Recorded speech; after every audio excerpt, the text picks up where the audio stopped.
मंजिल पाने से पहले रुकना नहीं है, रास्ते लंबे ही सही लेकिन थकना नहीं है। इसी मोटिवेशनल थॉट के साथ मैं रीमा आप सबका स्वागत करती हूँ मिशन पॉसिबल ऑनलाइन क्लासेस में।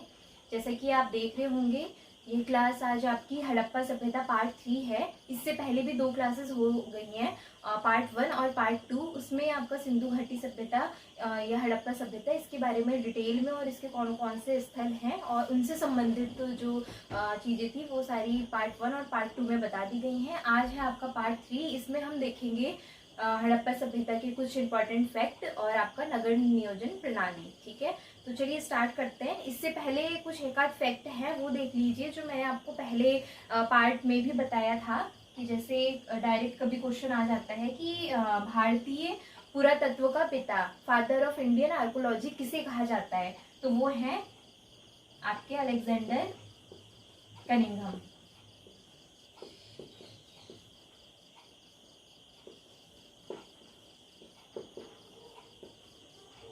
ठीक है, ये कौन है आपके भारतीय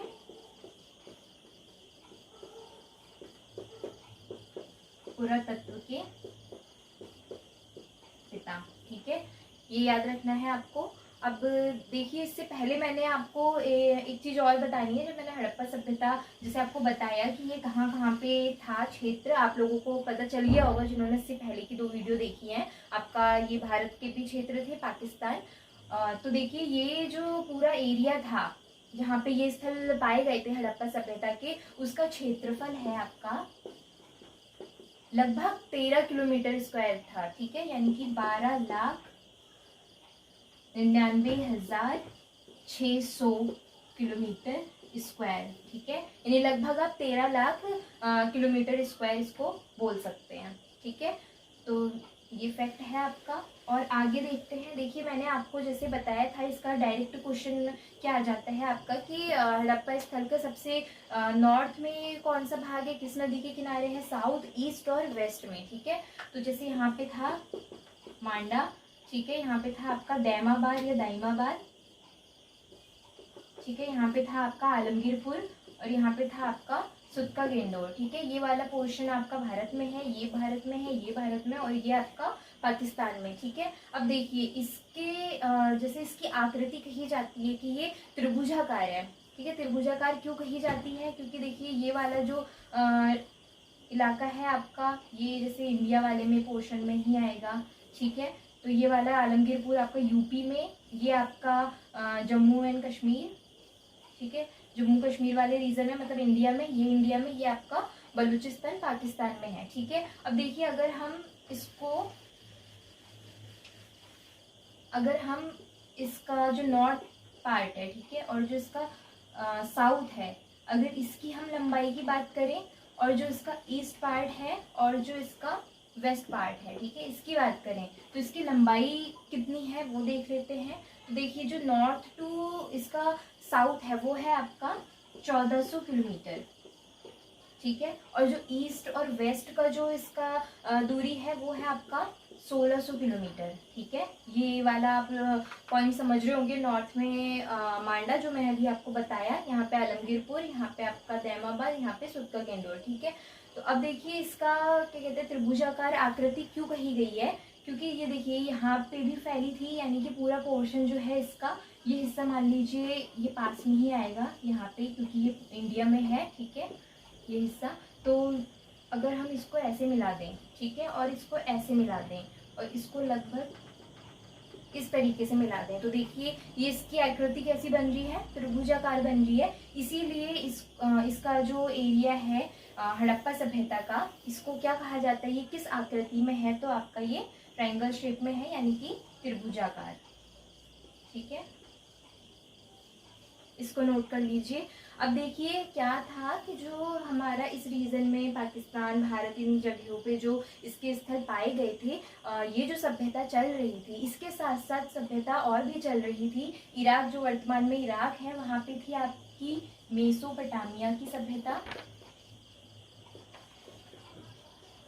ठीक है, मेसोपोटामिया की सभ्यता। और इधर अगर आप अफ्रीका की तरफ देखेंगे तो मिस्र में सभ्यता चल रही थी, मिस्र की सभ्यता। ठीक है, तो ये दोनों जो सभ्यता थी, ये किसके समकालीन थी, सिंधु घाटी सभ्यता यानी हड़प्पा सभ्यता के समकालीन थी। मतलब उसके साथ साथ ये सभ्यता भी कही जाती है कि वहाँ पे उस समय प्रेजेंट थी, ठीक है। लेकिन एक खासियत आपको ये देखनी है कि जो उस समय अगर हम इसके क्षेत्रफल की बात करें, इसके एरिया की बात करें और इसके एरिया की बात करें, तो इससे कहीं गुना ज़्यादा बड़ी जो थी वो हमारी सिंधु घाटी सभ्यता थी, ठीक है। या फिर इन दोनों को अगर मिला भी दें, इन दोनों सभ्यताओं को, तो उससे भी 10 से 12 गुना बड़ी जो थी वो हड़प्पा सभ्यता थी, ठीक है।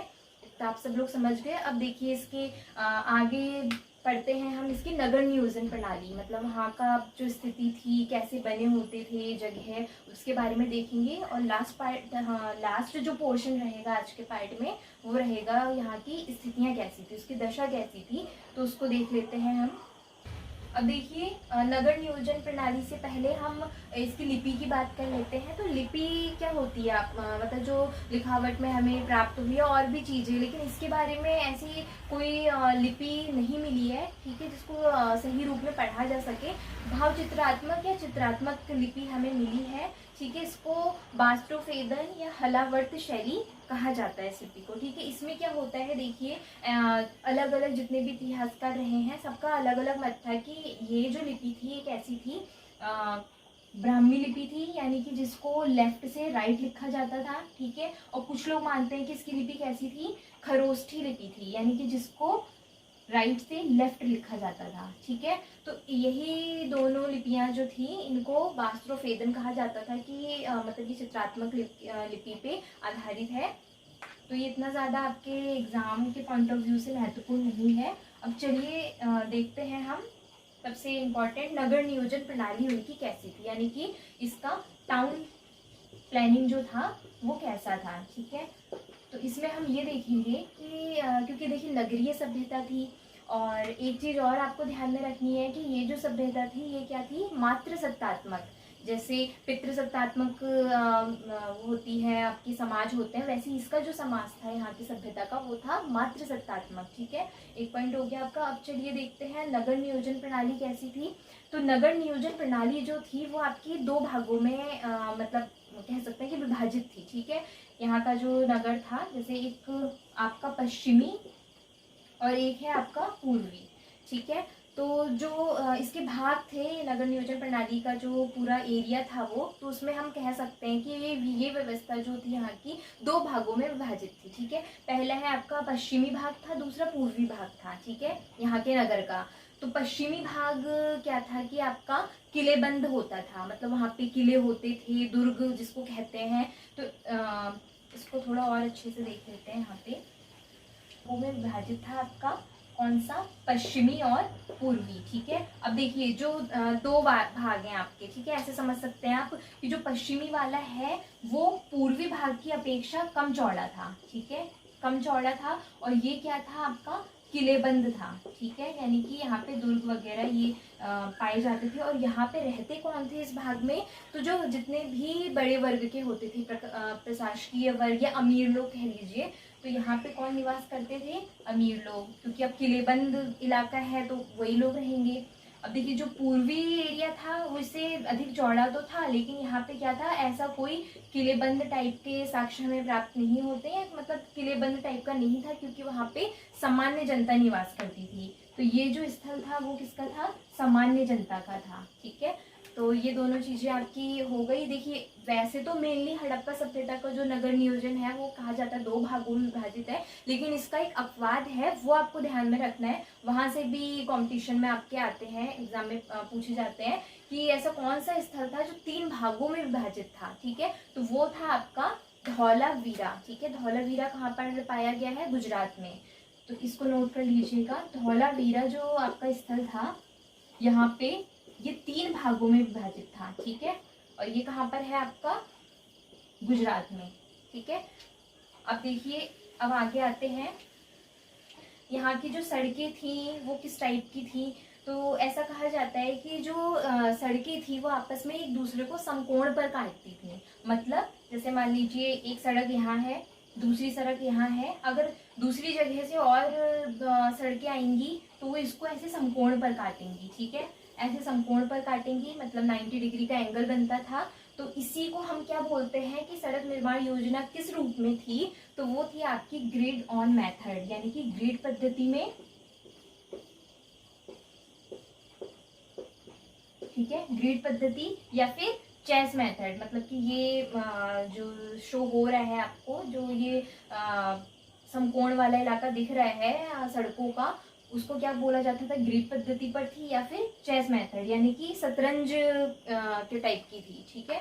तो आपको ये दो चीजें याद रखनी है कि जो सड़क निर्माण जो योजना थी, मुख्य रूप से आपका ये हड़प्पा मोहनजोदड़ो यहाँ पे मुख्य रूप से देखी जाती थी। इसकी जो मेथड था ग्रिड ऑन यानी कि ग्रिड पद्धति, और चेस मेथड यानी कि जो रूप इसका दिख रहा है वो शतरंज की तरह था, ठीक है।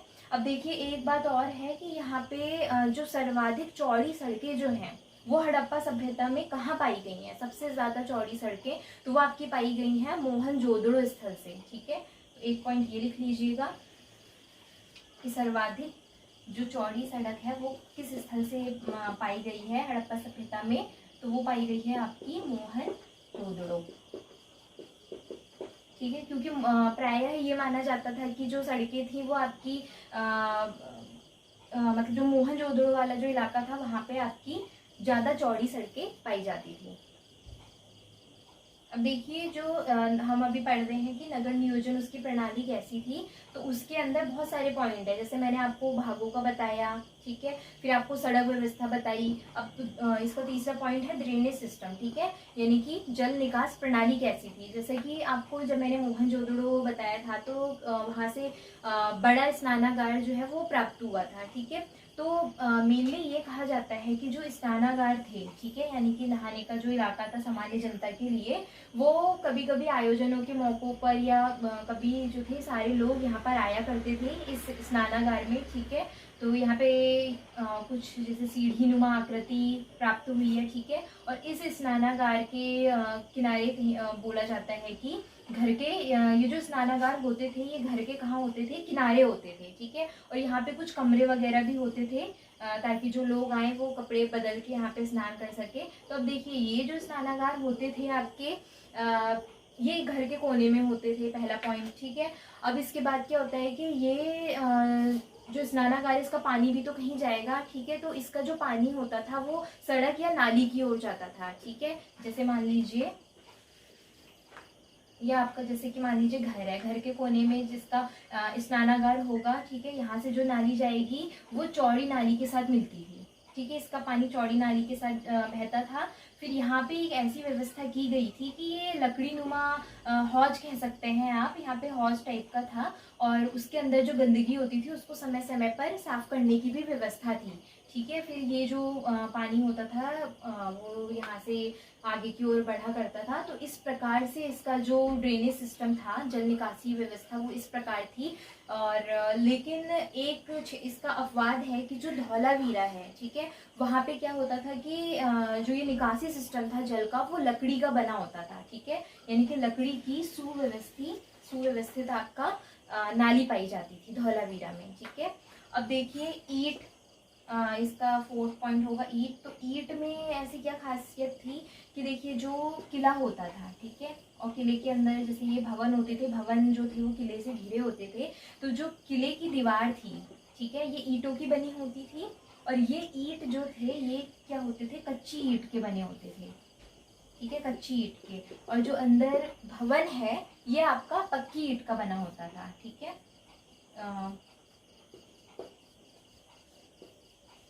पक्की ईंट का। अब देखिए इसमें एक महत्वपूर्ण बात यह है कि जो ईंटों का रेशियो है वो पूछ लिया जाता है कि जो ईंटें यहाँ पे प्रयोग की जाती थी वो उसका रेशियो क्या होता था। तो उसका रेशियो होता था आपका 4:2:1, 4:2:1, ठीक है। यानी कि इसकी 4 क्या हो जाएगा, लंबाई, 2 चौड़ाई, और 1 जो है वो आपका मोटाई, ठीक है। तो ये रेशियो आपको ध्यान में रखना है।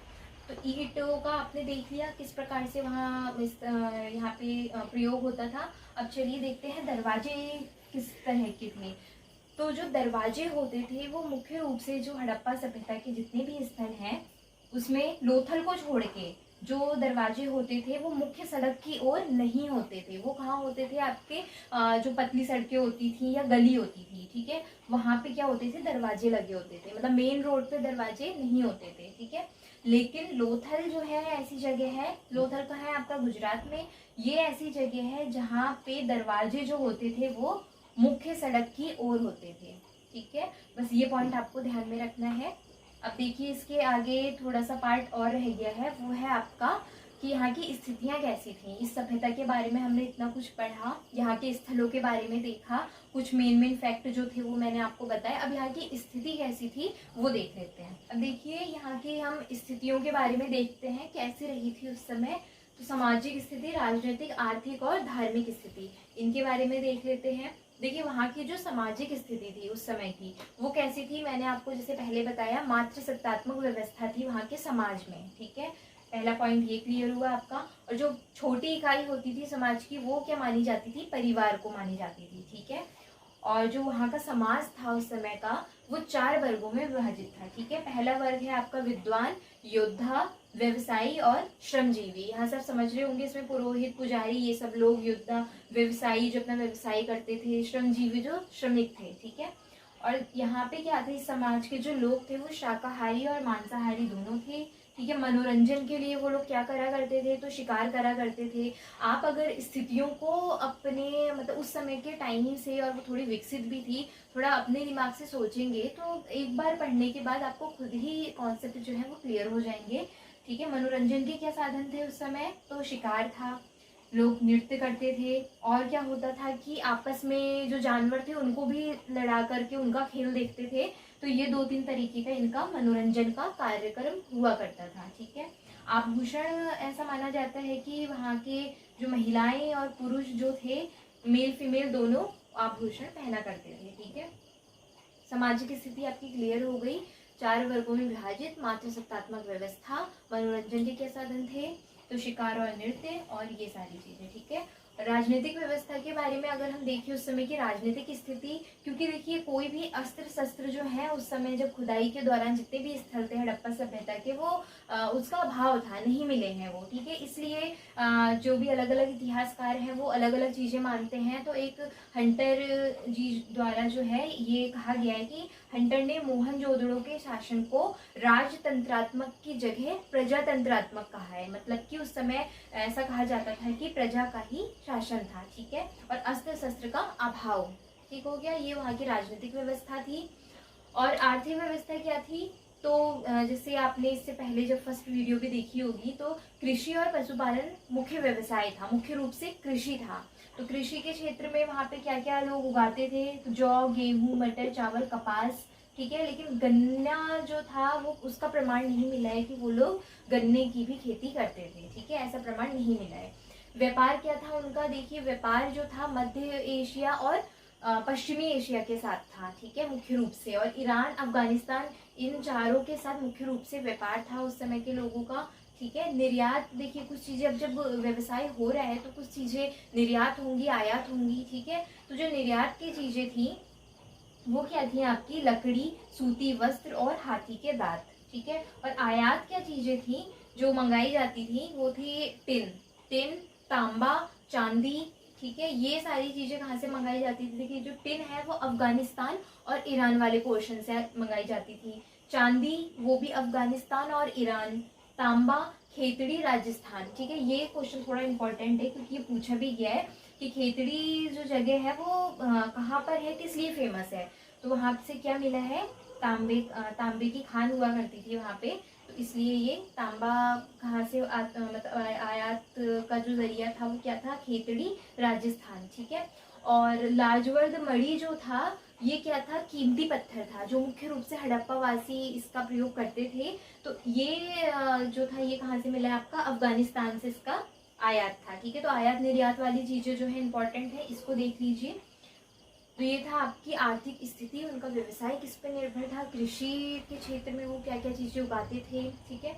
अब देखिए लास्ट है स्थिति जो है आपकी, वो है धार्मिक स्थिति क्या थी। धार्मिक के नाम पे ऐसा तो कुछ नहीं मिला है कि वहाँ पे मंदिर मिले हों या कुछ ऐसी चीजें मिली हो जो हमें उनके एक धर्म का हमें वो कराती हूँ, ठीक है, इंगित करती हूँ, ऐसा कुछ भी नहीं है। मंदिर नहीं मिले हैं ऐसा कहा जाता है, क्योंकि देखिए जब मैं इससे पहले वाले पार्ट में भी आपको बता चुकी हूँ कि वहाँ के लोग क्या थे, जैसे एक स्थल था आपका, वहाँ से स्त्री, सर के बल स्त्री जो है उसके गर्भ से निकलता हुआ पौधे की मुहर मिली है। यानी कि वहाँ से हम ये मान सकते हैं कि वहाँ पे मातृसत्तात्मक या फिर और जो चीज़ें थी, इन चीज़ों में लोगों का विश्वास था, मंदिर वगैरह ऐसी चीज़ें नहीं थी। तो इसमें देख लेते हैं हम। तो उर्वरता की देवी जो है उनकी पूजा की जाती थी मुख्य रूप से किस स्थल में, तो हड़प्पा वाली जगह में, ठीक है।